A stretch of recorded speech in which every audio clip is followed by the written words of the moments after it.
Je peux te dire qu'en Angleterre, ils connaissent pas la crise. Ils ont plus de joueurs de couloir qu'il n'y a de couloirs à Poudlard, c'est pour te dire la dinguerie.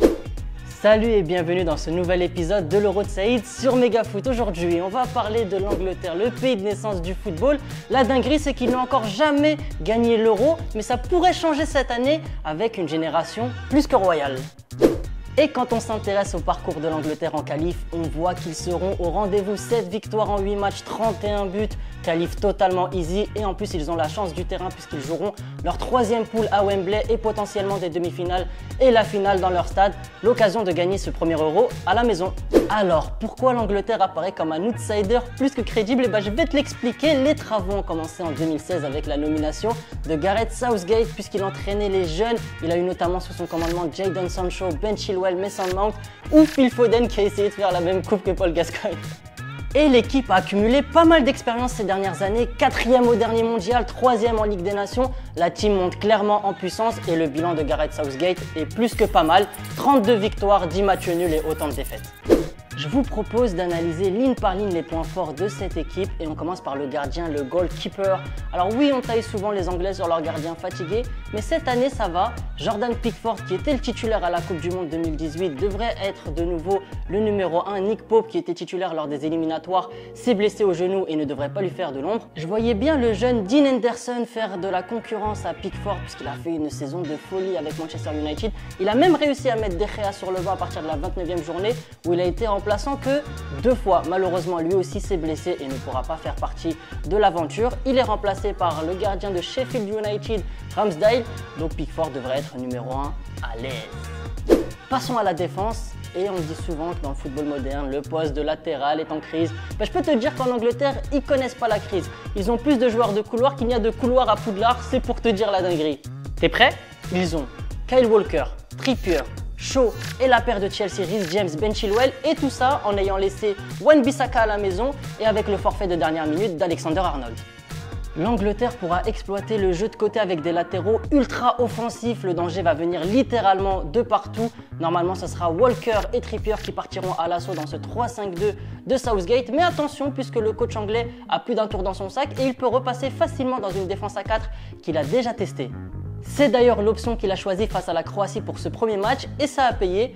À titre personnel, j'ai une petite préférence pour la doublette Reece James, Ben Chilwell puisque Chelsea joue déjà dans cette formule 3-5-2. Allez, on passe au milieu de terrain et l'Angleterre pourra compter sur de nombreuses révélations. On commence avec Declan Rice, le joueur de West Ham qui a seulement 22 ans et qui est déjà à sa 4e saison au haut niveau. Que dire de plus? Je suis obligé de vous parler de Calvin Phillips, mais quel joueur les amis! Il a été l'homme du match face à la Croatie, mais pas seulement, croyez-moi. Déjà l'an passé en Championship, il était incroyable, mais cette année sous les ordres de Marcelo Bielsa, en Première Ligue, c'est un nouvel homme placé devant la défense. Il est à la fois bon à la relance et à la fois bon dans le repli défensif. Je peux vous assurer qu'il est méga propre. Un autre joueur qui a connu sa première saison en D1 avec le Borussia Dortmund, c'est bien évidemment Jude Bellingham. Ce milieu de terrain polyvalent est capable de jouer quasiment à tous les postes. 33 titularisations cette saison et surtout, c'est le joueur le plus jeune à avoir joué dans l'histoire de l'Euro à 17 piges et 349 jours. On passe au plus croustillant, le plan offensif et comment ne pas évoquer le crack de Chelsea, Mason Mount et le crack de Manchester City, Phil Foden. Mais y a-t-il 2 couronnes pour un seul roi? Ça, je ne sais pas. Est-ce qu'ils sont compatibles? Je ne pense pas, quoique Phil Foden a la capacité de s'adapter à un collectif. Il le fait déjà à Manchester City. D'ailleurs, ils ont joué tous les deux face à la Croatie pour la victoire de l'Angleterre. Mais j'ai envie de vous poser une petite question, tiens. Est-ce qu'il ne faut pas en sacrifier un pour sublimer l'autre? Vous pouvez nous donner vos réponses en commentaire. Et en attaque, l'Angleterre a le prince Harry. Le prince Harry Kane. Je vais vous donner ses statistiques, elles parlent pour elles-mêmes. Meilleur buteur de Première Ligue, 23 buts, meilleur passeur de Première Ligue, 14 passes D, merci, au revoir.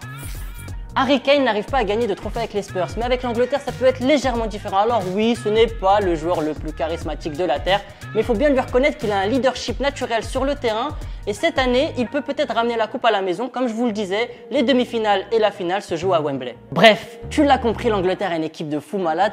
Tout ça en ayant laissé Mason Greenwood à la maison ou encore Jesse Lingard qui était pourtant le 2e joueur le plus décisif de Première Ligue derrière le prince Harry Kane. Et il y a ceux qui n'étaient même pas dans la liste à l'image de Wan-Bissaka ou de Patrick Bamford qui ont fait tous les deux des saisons de ouf avec leurs clubs respectifs.